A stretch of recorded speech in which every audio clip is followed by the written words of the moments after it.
세 번째 강의 우리 시작합시다.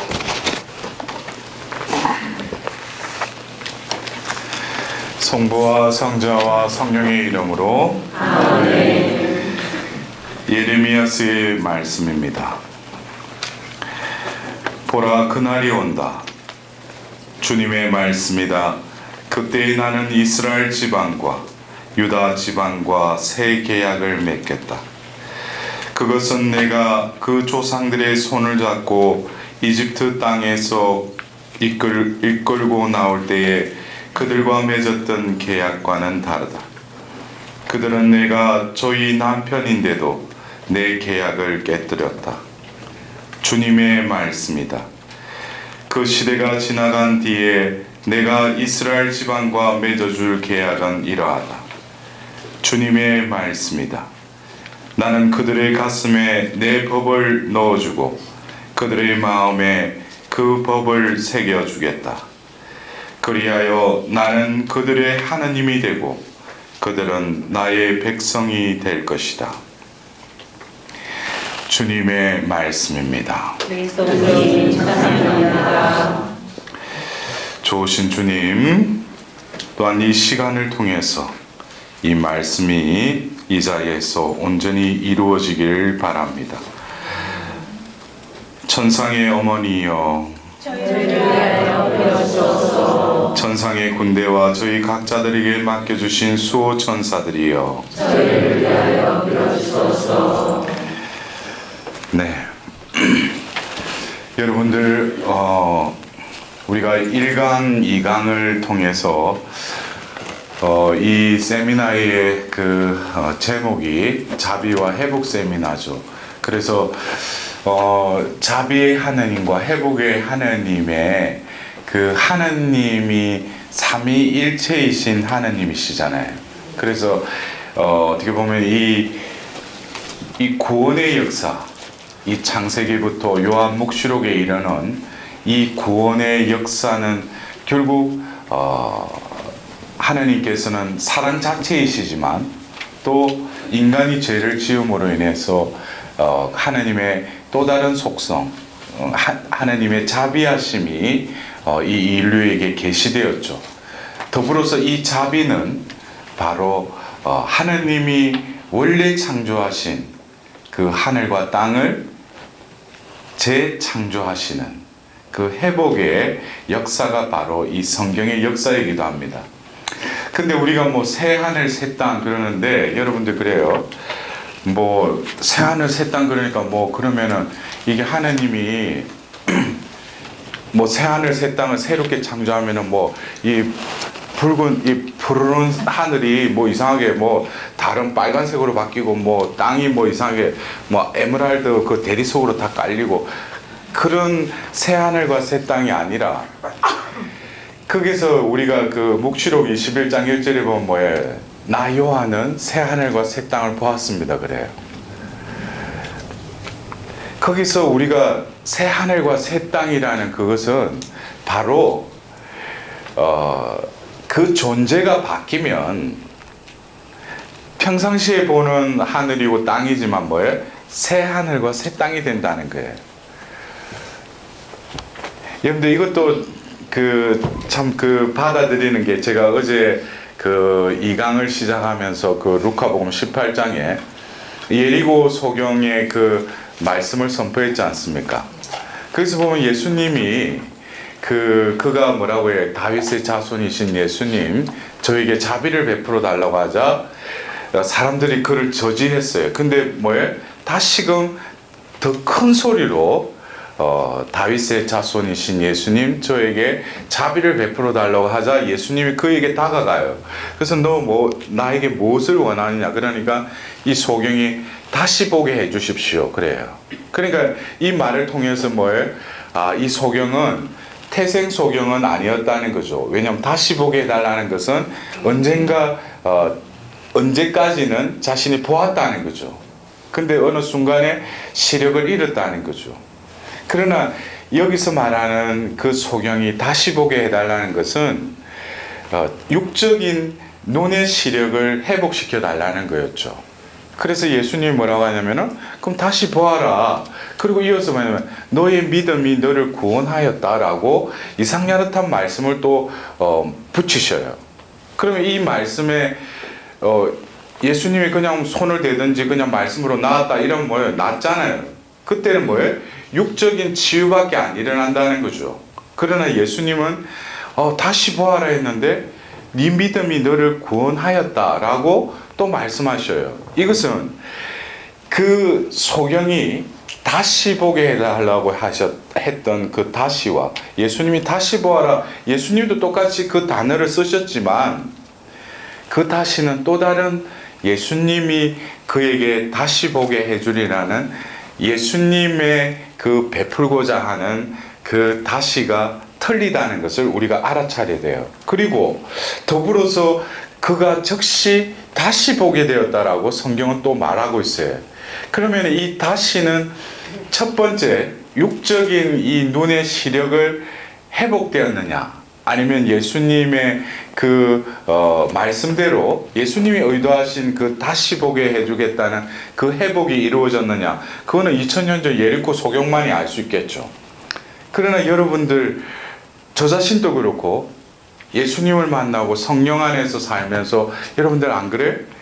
다시 보게 되었다는, 그가 즉시 다시 보게 되었다는 그 다시는 눈의 시력만 회복된 것이 아니라 내 눈이, 원래 우리가 이 세상을 바라볼 때 뭐예요?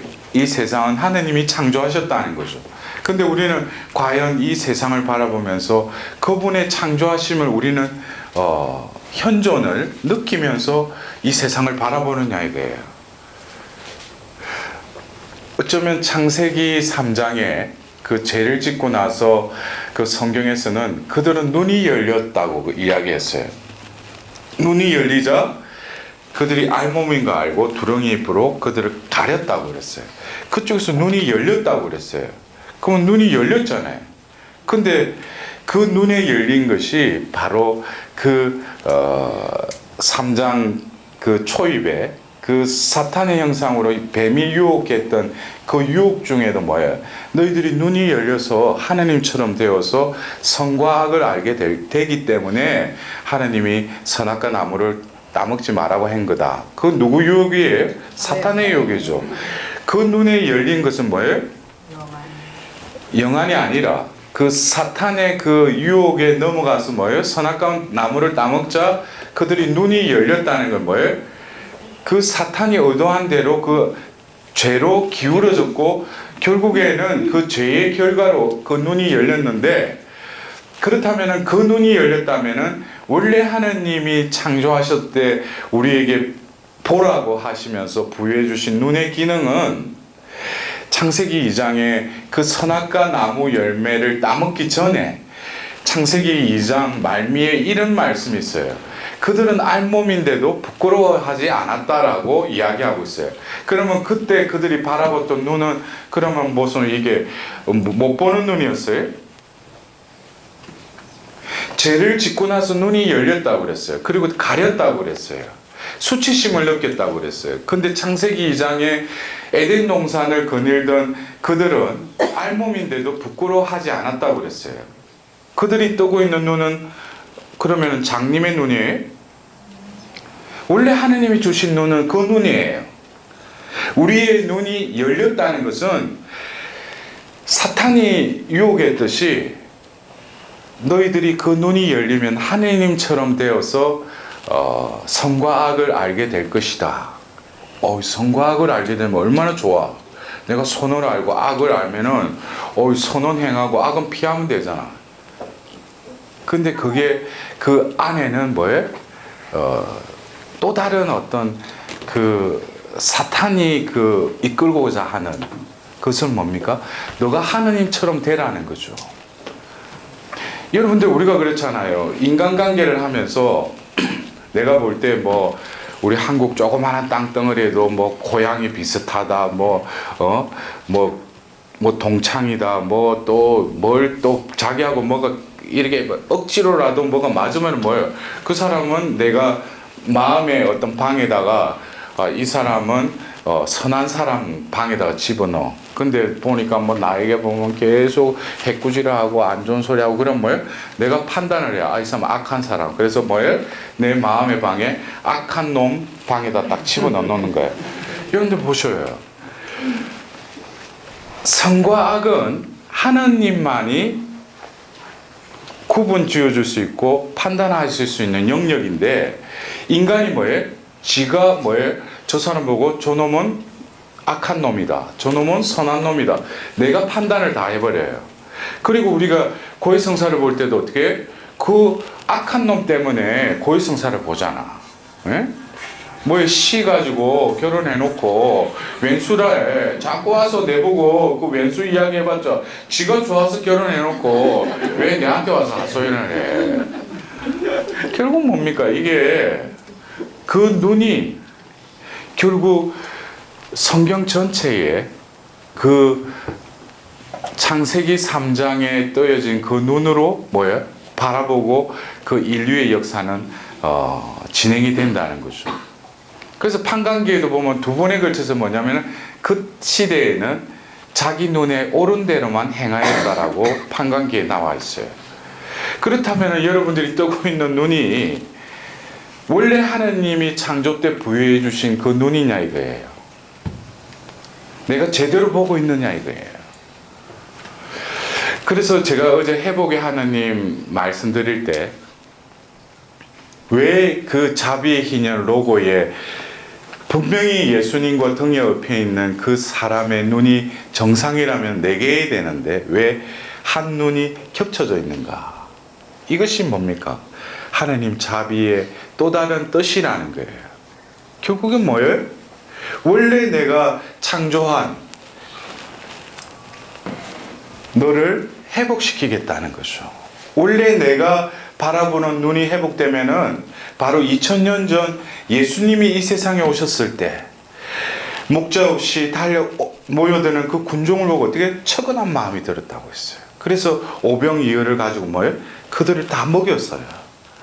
결국 우리의 눈이 예수님의 바라보신 눈과 뭐예요? 원래 똑같이 창조됐다는 거예요. 근데 우리의 눈은 어떻게 보면 멀어져 버렸죠. 그리고 뭐예요? 제약을 지음으로써 흔적이 뭐예요? 드러난다는 거예요. 그래서 여러분들이 어쩌면 어제 우리가 이 비정을 시작하면서도 계속 이 셀프라는 존재, 이 나라는 존재, 이 자아라는 것을 여러분들이 자꾸 그 자아에 이끌리면 안 돼요. 예? 하나님이 이 자리에 여러분 각자를 부르셨다면 하나님이 이끄시는 대로 우리가 뭐예요? 순응해야죠. 근데 뭐예요? 자기 식대로, 예? 자기 스타일대로 보면 뭐예요? 자기가 이렇게 정했다 이거예요. 그러니까 남들 보고 또 따라서 오라는 거예요. 근데 이 순간에 뭐예요? 하나님은 또 어떻게 역사하실지 몰라요. 근데 이 순간에도 뭐예요? 우리 눈에는 보이지 않지만 또 사탄도 가만히 있지 않죠. 예?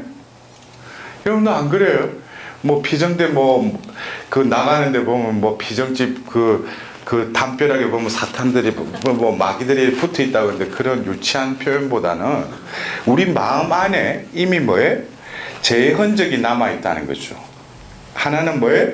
내가 하나님 행세를 하면서 내가 주인이 되어서 살아가는 나라는 존재. 원래 나라는 존재는 뭡니까? 예수님이 이 세상에 오셔서 하나님의 아들이셨지만 인간이 되셨다고 그랬어요. 또 그게 머무르지 않고 뭐예요? 죽기까지 죽음의 세계까지 내려가신 그분. 예수님이 그 비유 중에 그런 말씀을 하시죠. 그 어느 바리사이 중에 집에 들어가서 사람들이 윗자리에 가는 걸 보고 뭐예요? 너희들 어디 초대받으면 끝자리 가서 앉아라고. 응? 우리가 볼 때는 끝자리 가서 앉으면 다시 주인이 와서 저쪽 위로 올라가라고. 어떻게 보면 자리에도 끝자리가 있고 윗자리가 있는 것 같지만 그것은 뭐예요? 허상이라는 거예요. 인간이 만들어 놓은 그 자리는 뭐예요? 윗자리가 있고 아랫자리가 있어요. 그러나 이 세상에는 오로지 두 자리밖에 없어요. 한 자리는 뭐예요? 하나님의 자리죠. 하나님이 계신 자리, 그 다음에 우리 모든 인류는 뭐예요? 인간의 자리에 머물러야 돼요. 그렇다면 왜 윗자리, 아랫자리가 생겼느냐? 그것은 뭐예요? 죄의 흔적이죠. 그러니까 이 세상은 뭐예요? 서열에 움직여요. 예? 그래서 뭐 어디 교회 안에서도 뭐예요? 한번 장을 맡으면 영원한 장이래. 그래서 회장해가지고 그만뒀으면은 그 사람 일반이지 뭐예요? 또 회장님 뭐 저 앞에다 전임 회장님 뭐 또 이게 딴 데서 뭐 누가 지나갈 때 사장님 하면 다 돌아본다고 그러는데 그런 것은 결국에 인간의 서열은 하나님이 만드신 게 아니죠. 하나님은 우리를 창조하고 그 자리에 머물러라. 근데 인간이 뭐예요? 죄를 짓고 나서 창세기 4장부터 어떤 현상이 나오냐면은 카인의 그 후손들의 이야기가 나오는데 그들 중에 힘이 센 놈이 뭐예요? 그들이 왕이 돼요. 이미 뭐예요? 인간의 자리, 하나님의 자리는 없어지고 인간이 그 자리에 올라가요. 그리고 힘이 센 놈한테 인간들이 뭐예요? 똑같은 인간인데 거기에 또 이렇게 무릎을 꿇고 거기에 순종해요. 하나님은 없죠. 예? 우리가 살고 있는 이 세상도 뭐예요? 우리가 그래서 위정자들을 위해서 우리가 기도를 하잖아요.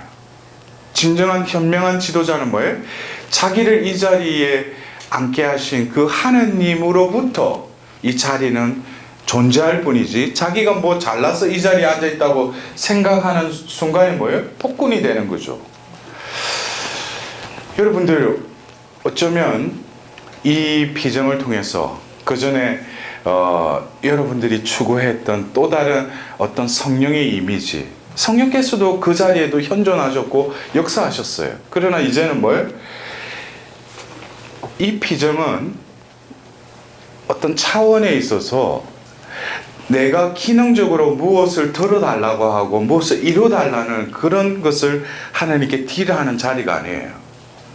저에게 회복이 그러면 과연 무엇입니까? 하자 하나님이 네 존재 자체를 내가 바꿔버리겠다라는 그 말을 듣고 내 존재 자체를 바꾼다고요? 근데 보십시오. 하나님이 하나님다워지려면 우리가 내가 생각해도 하나님께 지금 구하고 있는 거를 내가 좀 더 깨어있고 내가 좀 희생하고 해서 내가 노력하면은 이룰 수 있을 수도 있는 일인데도 하나님께 구하는 게 많아요. 여러분도 안 그래요? 내가 어떤 지향을 두고 기도를 하는 내용을 보면은 내가 좀 더 깨어있고 내가 분발하면은 그래도 그것을 만족할 수 있을 만큼 성취가 안 되더라도 조금이라도 하면은 될 수 있는 가능성이 있는 게 있죠. 예? 근데 뭐예요? 그것을 하나님께 딜을 하면은 하나님 들어주실 수도 있어요. 저를 이끌어올 때는 하나님이 제가 우리 집에서도 가장 마지막에 세례도 보면은 뭐 어떻게 그게 세례라고 할 수 있나? 그게 뭐 가서 신부님이 다음 주에 세례 받아라 해가지고 아무 교리도 모르고 가가지고 주전자에 물 부어가지고 아웃스팅이 돼버렸어요. 그러니까 교리도 모르고 아무 기도문도 모르고 그러다가 하느님한테 이렇게 잡혔는데 제 자신이 저를 보더라도 제가 뭘 이렇게 갖추어서 하나님이 저를 이렇게 또 사제가 되게끔 이끄시지는 않았었어요. 하나님만의 그 보관, 숨겨진 그 뜻이 그래서 우리 가정에도 보면은 만일에 사제로 하나님이 쓰신다 그러면 인간적인 눈으로 보면은 제 위에 형을 쓰는 게 더 빠릿빠릿하고 공부도 잘하고 얼마나 말도 잘 듣고 근데 내같이 꼴통이고 보면 말 안 듣는 나를 왜 선택했는지 모르겠어. 근데도 그것도 뭐예요? 결국 집 짓는 자들이 버린 돌이 모퉁이의 머릿돌이 되게끔 하느님 뭐예요? 당신을 저 꼴통을 바꾸면은 뭐예요? 사람들이 야 저거 뭐 우리 친구들도 내기를 해서 신학교 들어갈 때 저는 보면 한 학기 못 넘긴다. 근데 신학교에서도 보면은 쌍투수 해가지고 거룩하게 지낸 애가 어느 날 보면 없어요. 응? 근데 저는 이번 학기 넘기기 힘들 거다 했는데 끝까지가 또 신부가 돼. 그런 거 보고 참 신비인 것 같아. 예? 우리가 이 비정을 통해서 이제 그 말 그대로 그 2000년 전 예리코 소경이 즉시 다시 보게 되었다는 그 다시를 여러분들이 이 비전을 통해서 하느님께서는 다시금 그 눈을 뜨게 해주시리라고 저는 믿어요. 아멘. 저도 그 하느님을 만나고 그 40여일의 병원 생활을 끝내고 퇴원하는 날 병원 문을 나서고 똑같은 밖에 내가 병원 생활을 할 때, 입원 생활을 할 때 밖에도 똑같이 세상은 돌아가고 있었고 내가 그 세상이었죠. 근데 그 병실에서 하느님을 만나고 나서 그냥 퇴원한 날짜가 돼서 나와서 나가는데 내 앞에 펼쳐진 나라는 이 세상은 다른 세상이었어요. 제 눈을 의심했어요. 왜냐하면 길거리 지나가는 모든 사람이 저에게 사랑으로 보였어요. 사람이 사랑으로 창조되었다는 걸 제가 깨닫게 된 거예요. 그걸 보니까 보면 아가씨들은 원래 내가 눈에 예쁘게 보이고 또 근데 뭐예요? 모든 사람이 사랑스럽게 보였다는 거예요. 근데 눈을 들고 산을 보니까 사랑이에요. 모든 게 사랑. 제가 그때 아무것도 모르는 제 자신이 이 세상을 하나님이 사랑으로 창조하셨구나. 이 눈이 보면은 이게 뭔가 헷가당한 눈이에요. 원래 우리 주신 눈이 그 눈이라는 거예요. 그래서 우리가 저 사람을 미워한다, 저 사람을 판단한다. 이 눈은 뭐예요? 그 창세기 3장의 그 유혹에 철저하게 넘어가서 중독된 그 눈이 뜨거고 뭐예요? 저 사람 밉다는 거예요. 응? 저 사람 나는 별로 탐탁지 않게 생각하는데 그게 뭐예요? 자기가 하나님처럼 되어서 선과 악을 구분하는 거죠. 이런 딜레마 속에서 우리가 가능할 수도 있는 것을 하나님께 딜을 할 것이 아니라 진짜 불가능한 것, 내가 아무리 앉아서 이렇게도 생각해보고 저렇게 생각해봐도 안 되는 그것은 내 존재 자체라는 거예요. 여러분들 그러시잖아요. 하느님 앞에 가서 주님 치유해 주소서 해가지고 막 랄랄랄라 하고 막 나 치유받은 너 치유받는데 여러분들이 자기 자신의 꼬라지를 보세요. 그래서 우리가 그 예수 성심, 그 성심의 그 탁월한 그 하나님이 또 은총을 주신 그 알라콕 성녀 있잖아요. 예? 예수님이 나타나셔서 어느 날 그랬어요. 너의 영혼을 보여주겠다고. 그러자 그 영혼을 잠깐 보여줬는데 그 성녀가 그냥 그 자리에서 졸대버렸대요.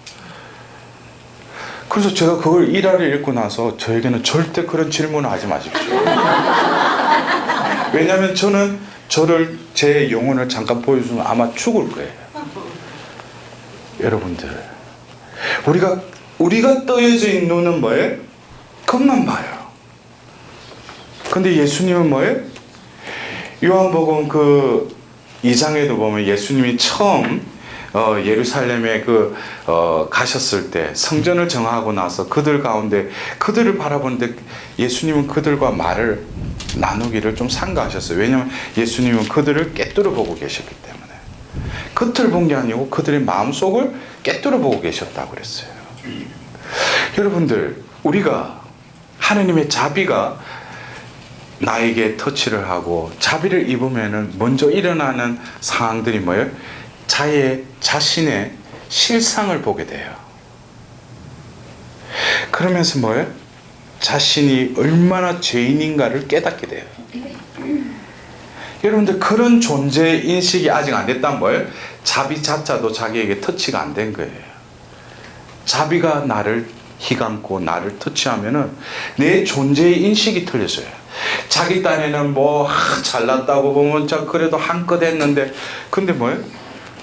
하나님의 빛이 나에게 잠깐 비치니까 내라는 존재가 진짜 보잘것없는 죄인 중에 죄인인 걸 깨닫게 돼요. 거기서부터 뭐예요? 눈이 슬슬 뜨기 시작해요. 근데 여러분들 그렇습니다. 우리가 아무리 내가 불가능한 거, 제가 생각할 때는 저의 개 같은 성격이나 나의 어떤 그 하나님께 이탈하는 나의 존재 자체를 하나님께서 바꿔주시긴다는 거예요. 그래서 여러분들 그래요. 어디 비전 가면 뭐예요? 보면 내가 이번에 이 가정 문제, 우리 자식 문제, 우리 또 경제적인 문제 이걸 가져가서 이번에 2박 3일 빡시게 한번 이렇게 부딪혀가지고 하나님한테 딜을 해가 응답을 얻겠다. 그것은 뭐예요? 외적인 거죠. 그 눈이 뜨이면은 처음에 자신의 꼬라지를 직시할 뿐만 아니라 모든 외부의 탓을 돌렸던 그 눈이 뭐예요? 바로 나 자신이 그 문제였다는 걸 깨닫게 돼요. 그리고 남이 바뀌기를 그렇게 애를 썼던 나 자신이 뭐예요? 내가 변화되어야 된다는 것을 뼈저리게 느끼게 해요. 거기서부터 뭐예요? 세상이 바뀌는 거죠. 내가 바뀌어야 된다는, 내가 변화되어야 된다는 그런 인식이 있다면 이 세상이 이렇게 이 모양 이 꼬라지로 돌아가겠어요? 아니죠. 남 탓만 하는 거죠. 뭐 때문에. 삼양라면도 있죠. 뭐라면. 네. 자기 딴에는 뭐야? 허상 속에 살고 있는 거죠. 여러분들 어쩌면 성모님이 그 루카복음 1장 35절에 뭐라고 해요? 내가 남자를 모르는데 어떻게 그런 일이 있을 수 있습니까? 그래서 가브리엘 대천사가 뭐예요? 성령이 너에 있어 임하여서 너를 휘감을 것이라고. 내 친척 엘리사벳을 보아라고. 그 늙은 나이에도 애를 배웠다고. 하나님께는 불가능한 것이 없다고. 그래서 성모님이 피하대요. 여러분들, 하나님은 불가능을 가능케 하실 수 있는 분이에요. 아멘. 그 전에 우리는 그래 뭐 어디 아프고 그래서 제가 어느 지역에 가니까 그러더라고. 뭐 성령 대회 때 이제 치유 시간인데 그래 이쪽은 암 환자들, 이쪽에 관절 환자, 이쪽에 해가 그랬다 하는데 안수를 당하는데 암 환자 중에 어디 아프냐, 어디가 이게 아프다. 왜 관절이 왜 암 환자 쪽에 왔냐고. 이게 얼마나 웃긴 거예요 이게. 하나님 보실 때 암이든 관절이든 뭐 내장 질환이든 그걸 왜 분류를 해서 또 그 기도가. 그러나 하나님은 뭐예요? 그런 것을 통해서라도 어느 시점에는 내가 너희들과 함께 있다고. 그러나 그 메모리즘에 계속 머물러 있으면 안 되죠. 뭐예요? 여러분들 제가 어제 그 두 번째 시간에 가서 나눔회라는 거 에베소서 1장 4절에 뭐라고 나와 있어요? 하느님께서는 태초 전부터 그리스도 안에 우리를 어떤 존재로 만드셨다고 했어요? 거룩하고 험없는 사람으로 미리 정하셨다고 그랬어요. 네? 여러분들 자기 자신을 한번 보셔요. 거룩하세요? 험이 없어요? 근데 제가 두 번째 제시했던 그 고린도 데살로니가 1서 3장 13절에 뭐였어요? 예수님께서 모든 성도들과 함께 다시 오실 때 그분 앞에 험없고 거룩한 사람으로 나설 수 있기를 빕니다 그랬어요. 여러분들 결국 우리 신앙생활이라는 게 기도 많이 하고 뭐 내가 뭐 이 세상에 사는데 뭘 들어달라고 하는 것이 신앙생활이 아니에요. 존재론적으로 하느님은 나를 뭐예요? 당신의 모상으로 거룩하고 험없는 자로 이 세상에 지어서 내셨다는 거예요. 그러나 이 세상이 뭐예요? 원죄의 그 흔적이 남아있죠. 나도 태어나는 동시에 성모님만 빼고 뭐예요? 모든 피조물은 원죄의 흔적이 남아있다는 거예요. 그렇다면 그러한 나의 존재가 어떻게 돼요? 궁극적으로 예수님 앞에 설 때 원래 지원받던 그 존재대로 뭐예요? 다시금 회복되어서 그분 앞에 서는 것이 바로 뭐예요? 구원이라는 거예요. 구원이라는 게 그냥 피상적으로 내가 무슨 뭐 평행미사 참여하고 뭐 성령 세신해 보면 오래 먹는다고 그런다고 구원받아요? 예수님이 어느 날 그 공생애 중에 그런 말씀하셨어요. 어느 마을에 들어가시는데 어떤 사람이 타고 와서 예수님 저 아시죠? 내가 그때 말씀도 듣고 치유도 하고 구마도 했는데 예수님 뭐래요? 나는 너를 모른다 그래요. 아니 분명히 예수님 나를 아실 건데. 그러면서 예수님 뭐래요? 말씀을 듣고 실행하는 자가 하나님 나라에 들어갈 수 있다 그랬어요. 제가 말씀드렸죠. 카리스마 하나님의 선물이에요. 하나님의 선물이기 때문에 그것은 뭐예요? 활용할 뿐이죠. 나를 위해서 쓰실 뿐이죠. 진정 하나님이 카리스마틱한 것은 뭡니까? 내 존재 그 자체를 당신의 도구로 쓰고 싶은 거예요. 그러면 뭐예요? 우리 자신이 이 눈이 뜨이면은 내 존재가 나라고 I am이라고 표현했던 게 얼마나 스투피드한 걸 깨닫게 돼요. 나는 누구다라고 이야기를 해요. 이때까지 그래서 했잖아요. Who are you? 그럼 나는 누구다고. 그 누구다고 할 때 이름도 말하게 되면 나는 무슨 어느 자베 이야기도 하고 막 father이라고 하고 여러 가지 인척 관계에서 그걸 표현해요. 그거 다 뭐예요? 그건 다 가짜예요. 탈출기에 그 호렙산에서 모세에게 나타났을 때 하나님 뭐라고 해요? 나는 곧 나다 그래요. 나를 나라고 할 수 있는 분은 하나님밖에 없어요. 왜냐? 나라는 존재를 만든 자만이 뭐예요? 나라고 할 수 있는 거예요. 여러분들 내가 이 세상에 태어나고 싶어서 태어났어요? 내가 존재하고 싶다고 그러나 오늘 내가 니를 거둬가겠다 그러면 뭐예요? 나는 속수무책이에요. 그냥 깨꼬닥하고 죽는 거예요. 그걸 나라고 말할 수 있어요? 결국 우리는 허상 속에 살아가요. 셀프를 그러니까 뭐예요? 나를 나라고 생각하니까 인생은 내가 살아야 된다고 생각을 해요. 거기서부터 뭐예요? 딜레마가 생기는 거죠. 그러니까 뭐예요? 내 인생의 주인이 나라고 생각하니까 어떻게 내가 잘 살려고 노력을 해요. 거기서 뭐예요? 자신의 힘이 발동되는 거죠. 이게 뭡니까? 아주 긴 어둠의 터널에서 허우적거리고 있다는 거예요. 그러다 보니까 그쪽에서도 뭐예요? 누구 보스한테는 가서 보면 눈치 보고 잘 보이고 또 밑에 놈 보고는 가서 더 윽박지르고 이게 뭐예요? 하나님 보실 때는 우스운 거예요. 니라는 존재를 창조한 나만이 나이다 이거예요. 내 눈이 떠이면 뭐예요? 나가 아닌 것을 깨닫게 돼요. 그래서 그 하나님 속에서 하나님을 그리스도인들을 박해하려고 갔던 그 사울이 그 빛의 눈을 멀어서 그 말에서 떨어지죠. 사흘 동안 식음을 전폐하고 앞을 보지 못했다고 그랬어요. 근데 하나니아스가 안수를 하자 뭐예요? 눈에 비늘 같은 게 떨어졌다고 그랬어요. 다시 보게 되었다고 그랬어요. 바오로 사도는 어땠어요?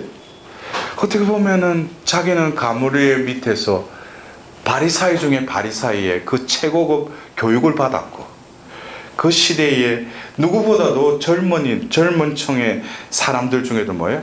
앞이 아주 밝은 그 사회에서는 앞길이 보장된 그런 사람이었어요. 근데 예수님 만나고 나서 뭐예요?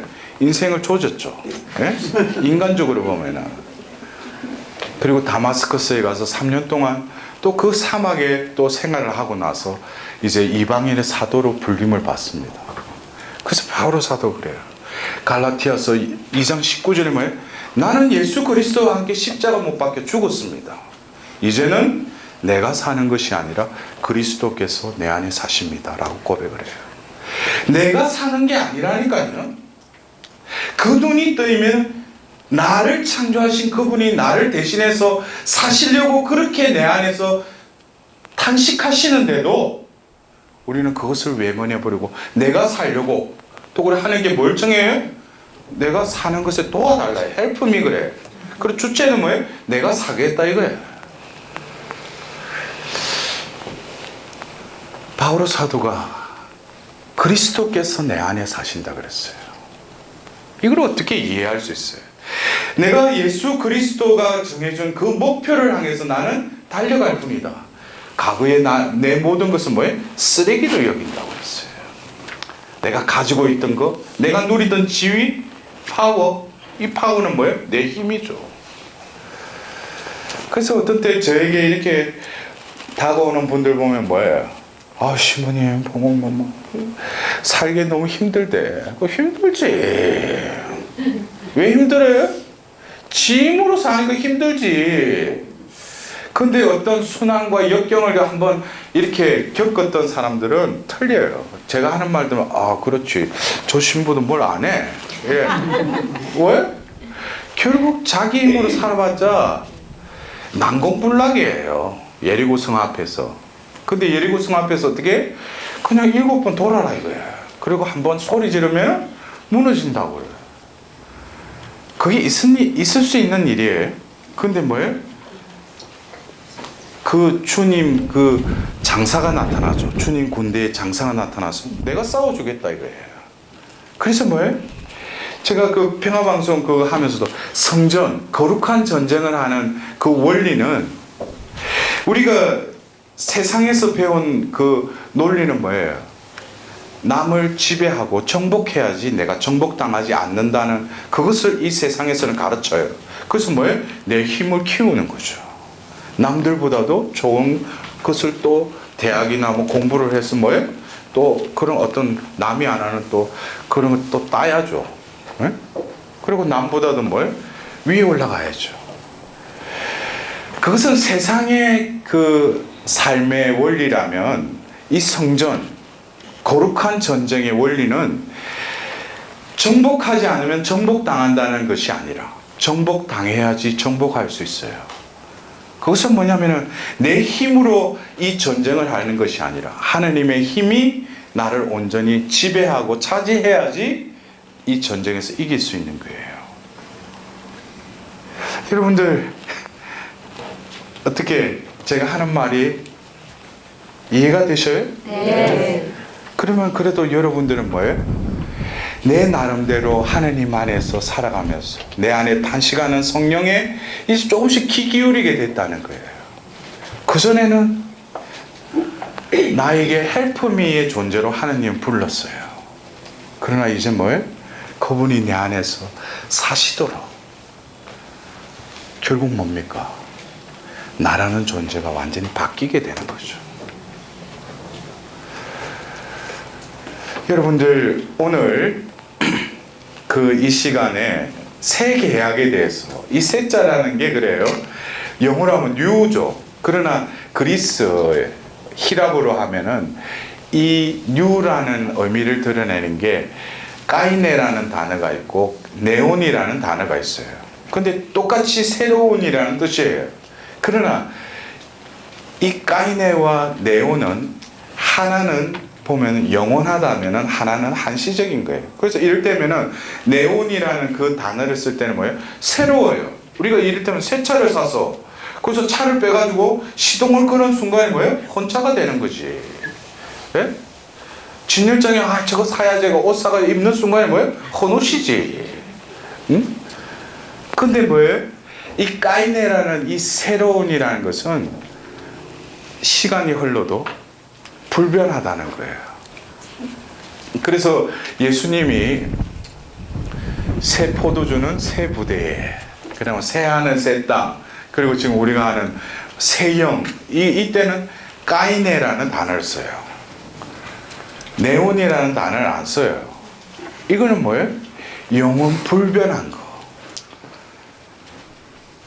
그래서 여러분들 하느님이 여러분들이 제하고 이렇게 막 강의를 하다 보면은 성경이 왔다 갔다 해. 신구약이 왔다 갔다 하는 거예요. 뭐 그러니까 성경을 안 읽고 평상시에 베개로 쓰던 사람들은 왜 제가 말을 해도 뭔 소리인지 몰라. 뭐 저는 뭐 성경에 뭐 건이 있었던가.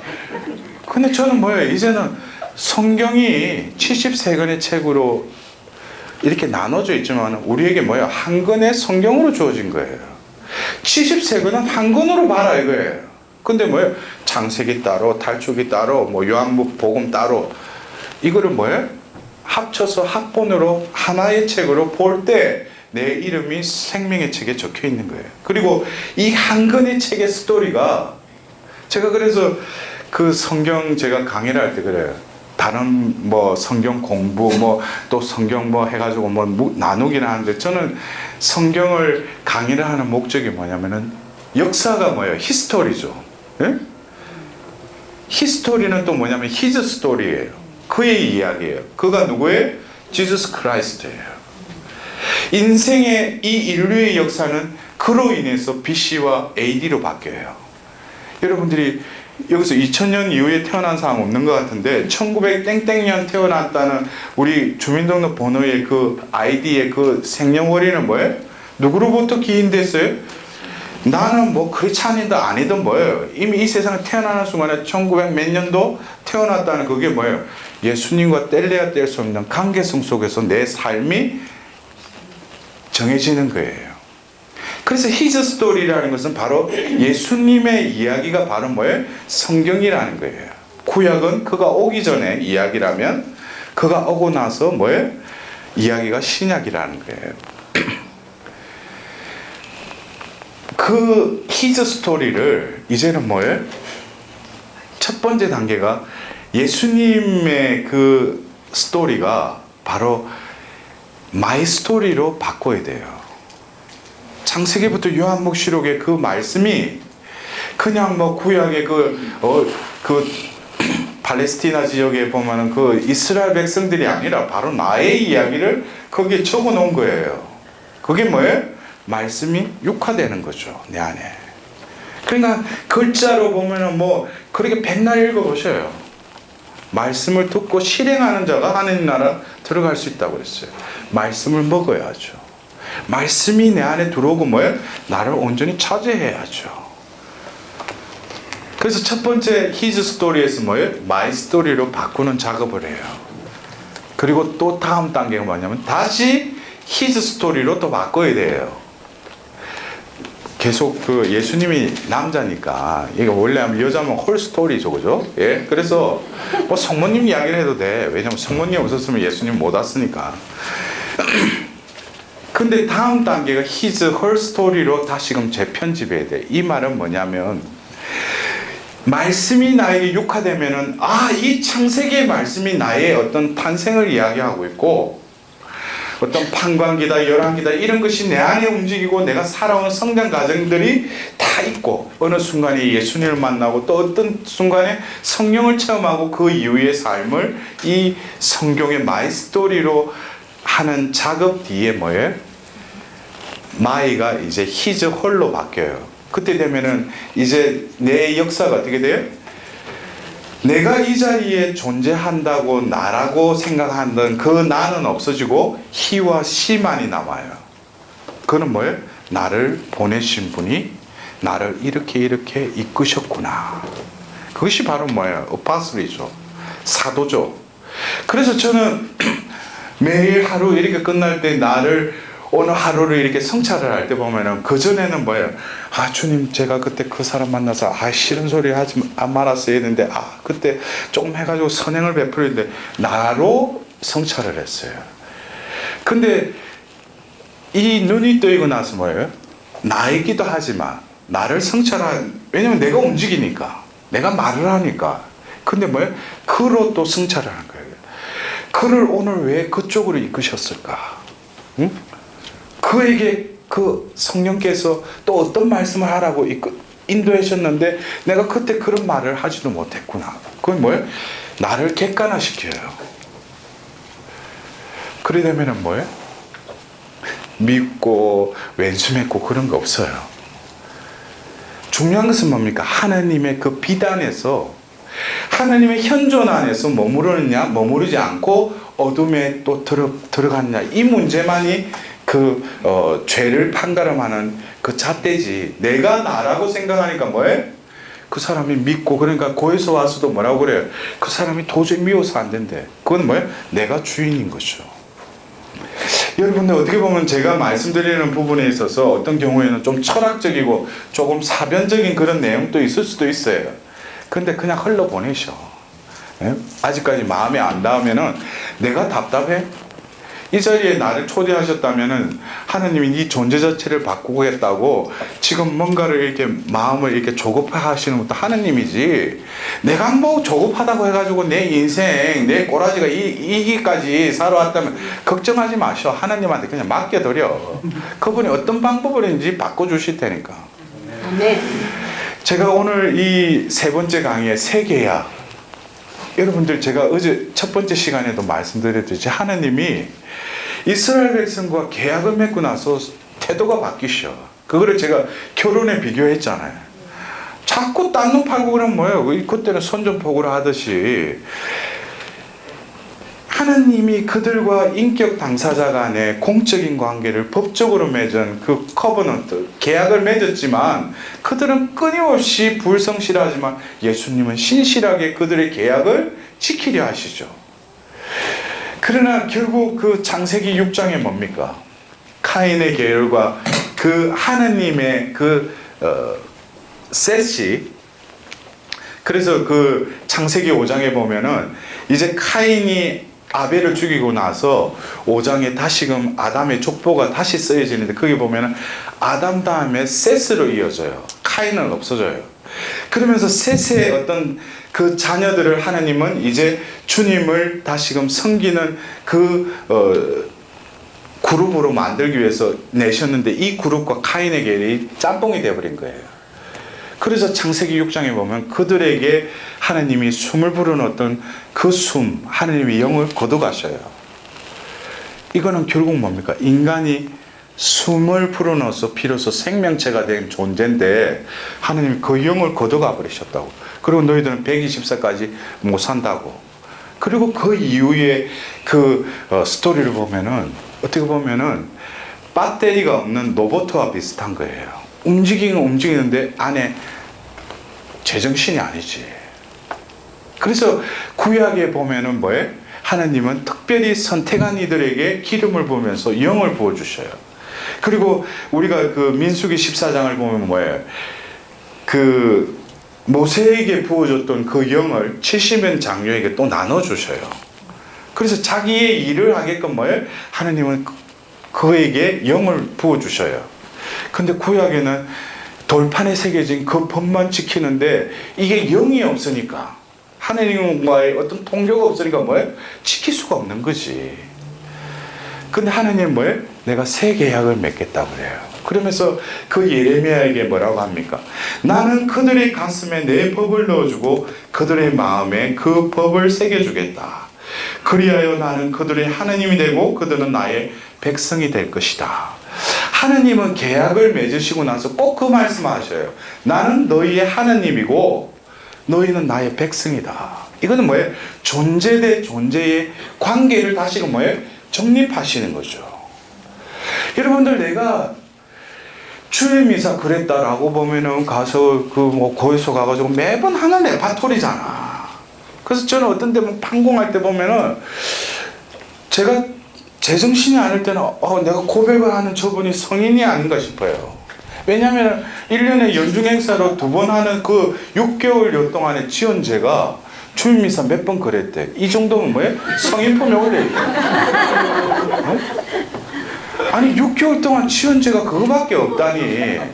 그거는 바로 시성으로 해야 돼.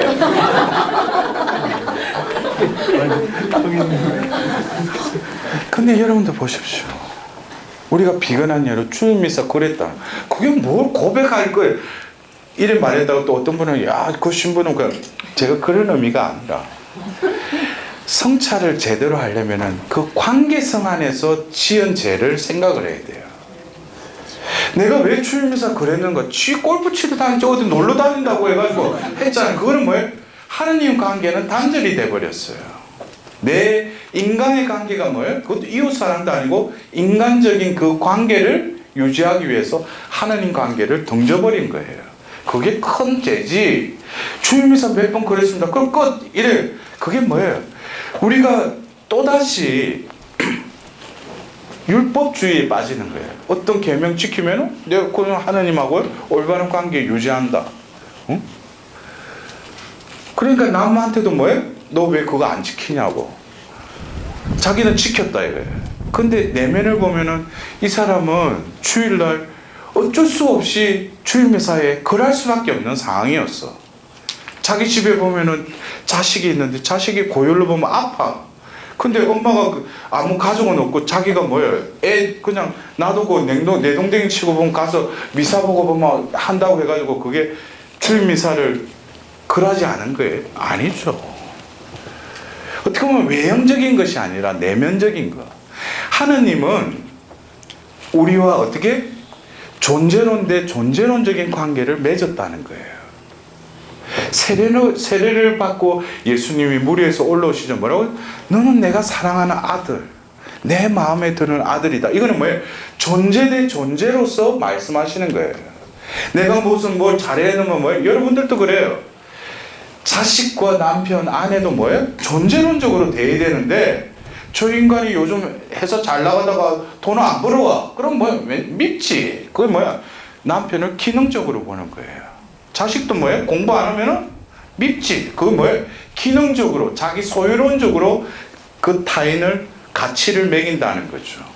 근데 존재 대 존재론적으로 관계를 먼저 우선시한다면 뭐예요? 남편이 그럼에도 불구하고 자신은 먼저 하느님 앞에서 뭐예요? 합의를 했죠. 동반자로. 응? 그건 존재 대 존재로서. 근데 요즘 뭐예요? 보면 결혼한 조건이 집, 돈, 뭐 이거로 결혼의 조건을 하니까 뭐예요? 이거는 기능적이고 소유론적인 관점에서 둘이가 맺어졌으니까 이게 없어지면 뭐예요? 그 관계가 무색하게 되는 거죠. 이 세상 사람들이 그렇잖아요. 내가 저 사람 만나는 이유가 뭐예요? 저 사람 만나면 내한테 뭔가 이득이 될 것 같으니까 그 사람한테 가서 뭐 비비고 그러는 거야. 그게 뭐예요? 다들 소유론적인 관점이죠. 저는 그 지난 7월에 남가주에 성령대에 가서 제가 첫 번째 강의를 갔어요. Having or being. 소유냐 존재냐. 70년대 에리 프롬이 그 책을 적었죠. 결국 이 자본주의 사회에서 뿐만 아니라 신앙생활에서도 뭐예요? having과 이 being의 싸움은 계속 경쟁을 해요. 그러나 뭐예요? 우리도 어느새 하나님을 뭐예요? 소유하려고 그래요. 그래서 뭐예요? 아, 내가 오늘 성령 충만히 받았대. 뭐예요? 소유론적으로 생각하는 거예요. 존재는 안 바뀌어요. 여러분들, 웰빙. 우리가 그랬잖아요. 웰빙 하면, 그렇지. 내가 웰빙 해야지. 웰빙. 근데 이 세상에는 웰빙에 어디다가 주안점을 둬요? 웰에다가 주안점을 둬요. 그 웰에 왜? 더 많이 가지고, 더 높은 자리에 앉고, 더 많은 것을 소유할 때 웰이 어느 정도 충족돼야지 빙의로 이어지는 거예요. 그러나 우리 그리스도인들은 초대교회 때 그 까딱콤보다는 그 지하 감옥을 파면서도 예수님을 증거하려고 수없이 순교해서 지금 우리도 그리스도인이 됐잖아요. 많은 수도자들과 성인들의 삶을 보세요. 가난하고 까지지 않고 그런 삶을 사셨잖아요. 왜 그래요? 그 사람들이 뭐 덜 떨어졌어요? 존재론적인 것을 추구했기 때문에. 그래서 우리에게 있어서의 웰빙은 뭐예요? 빙으로부터 출발해서 웰로 가는 그러한 것이 웰빙이라는 거예요. 여러분들, 어쩌면 우리가 바라보는 관점을 바꿔야 돼요. 나는 이때까지 이것을 이렇게 바라봤다면 이번 비정을 통해서 또 다른 영역을 우리는 바라봐야 됩니다. 제가 그래서 제가 아는 어떤 신자분들 와서 미사 드리는 분들 보면 몇 번 이렇게 하면은 그 사람 실정을 안 하면은 매번 뭐 그분이 미사 예물 봉투에가 올릴 때 안 봐도 누구를 위해서 바치는지 뻔히 알아. 네? 응? 그래서 뭐예요? 평생 깨골 하지 말라고. 그건 뭐예요? 우물 안에 갇혀가지고 매번 기도하는 건 하나님께 그것들은 안 하는 거야. 그게 뭐예요? 우물의 크기가 이만하다면 그 우물 안에 갇혀가지고 바라보는 그 깨구리에게는 뭐예요? 그 우물의 그 바운다리가 뭐예요? 하늘의 모든 것이에요. 그 자기가 보고 하늘에 계신 우리 아버지는 뭐예요? 집 바운다리에 그 드리워진 하늘 보고 그냥 기도하는 거예요. 근데 뭐예요? 어느 날 보면 개가천선애가 뛰쳐나온 거야. 나와서 보니까 하늘이 엄청 넓은 거야. 와, 하늘이 있네. 여러분들, 평생 동안 그 우물 안에 갇혀가지고 성령이 오셔서 랄랄랄랄라 하고 보면 오늘 가면 이번에 이 목사님 좀 진하게 그래서 한 몇 달 가겠는데 그 다음에 또 누구 오는 거야. 이거 강사 보고 보면 저 신부 전번에 별로 영빨이 안 되더라고.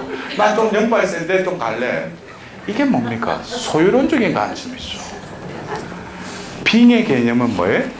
존재의 개념은 머물러 있는 그 자체로 뭐예요?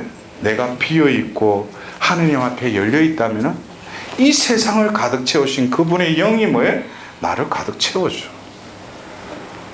내가 숨을 쉬는 그 순간에 어떤 이는 내가 먹고 살기 위해서 내 것을 추구하기 위해서 육신의 숨만 쉰다면 어느 순간에 머물러 있으면서 하나님 현존 앞에서 그 숨을 들어 마실 때 이 대지 위에 충천한 하나님의 그 영의 기운을 들어 마시면서 내 안에 있는 잡되고 쓰레기 같은 모든 것을 그분께 의탁하는 마음으로 내뱉을 때 똑같은 숨을 들어 마시고 내쉬지만 하나는 육신의 숨을 연장하기 위해서, 육신의 생명을 연장하기 위해서 그 숨을 들어 마시고 내쉰다면 하나의 숨은 또 뭐예요? 영원한 생명을 위해서. 그래서 설령 내가 현실이 힘들고 고통스러울지라도 그 숨을 들어 마시고 내쉬면서 나의 비전, 나의 희망은 이 세상이 아니라 바로 하느님 나라임을 다시금 자신이 마음을 다잡는 거예요. 그럴 때 뭐예요?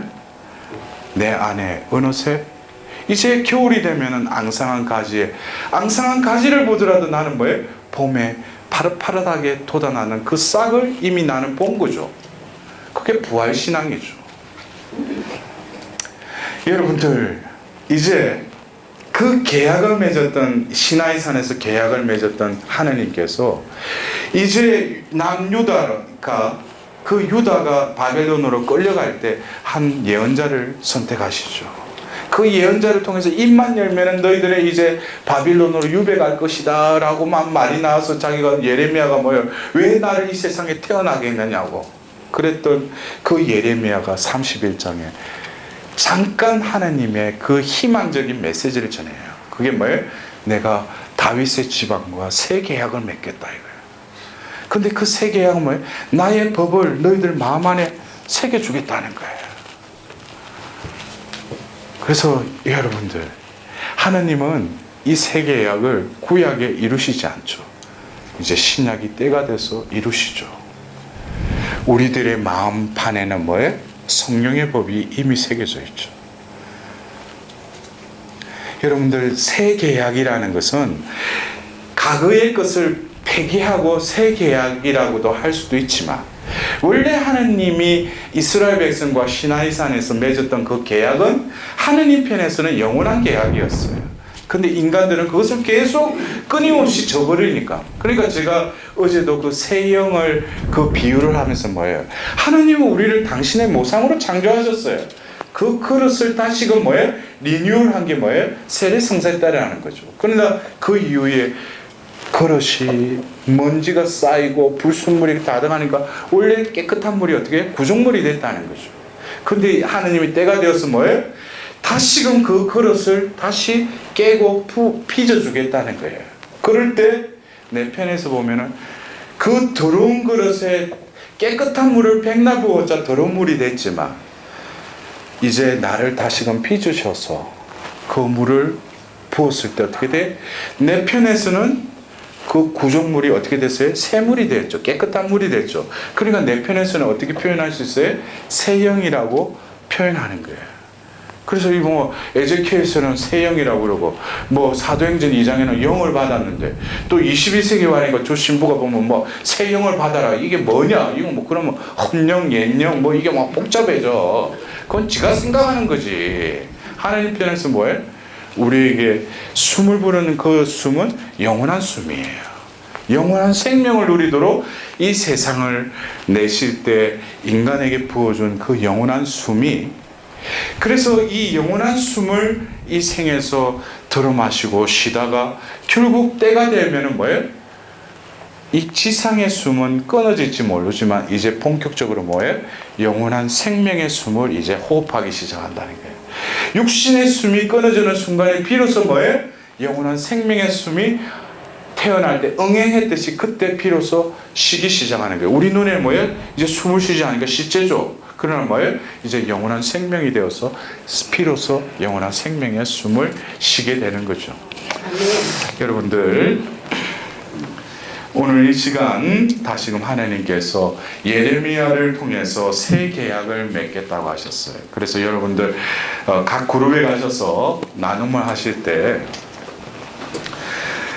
새 계약을 맺겠다고, 그래서 여러분들 가셔서 예레미야서를 다시금 읽고, 그래서 예레미야서 그 31장 31절에서 34절까지를 다 읽으시고, 오늘 제가 이 강의 때 했던 말씀을 자기에게 어떤 말씀이 와닿았는지 그런 부분을 자연스럽게 나누세요. 그리고 조장이 보면 그 나눔을 할 때 어떤 때는 하지 말라고는 안 하지만 좀 제재를 강화하면은 거기에도 뭐예요?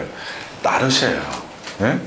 내가 할 말이 많은데, 그래? 꼭 그런 사람이 있어. 어떤 사람은 듣기만 하는 사람이 있고, 또 이게 나팔을 잘 부는 사람이 있어. 근데 왜? 그 나팔을 내려놓으세요. 네? 성령이 이끄는 그 입에 그 말씀을 나눠야지. 또 옛날 레파토리 뻔하잖아, 저자면은. 아니, 또 이게 와가지고 또 그것을 또, 예? 우리 영광송으로 끝내도록 하겠습니다. 영광이 성부와 성자와 성령께,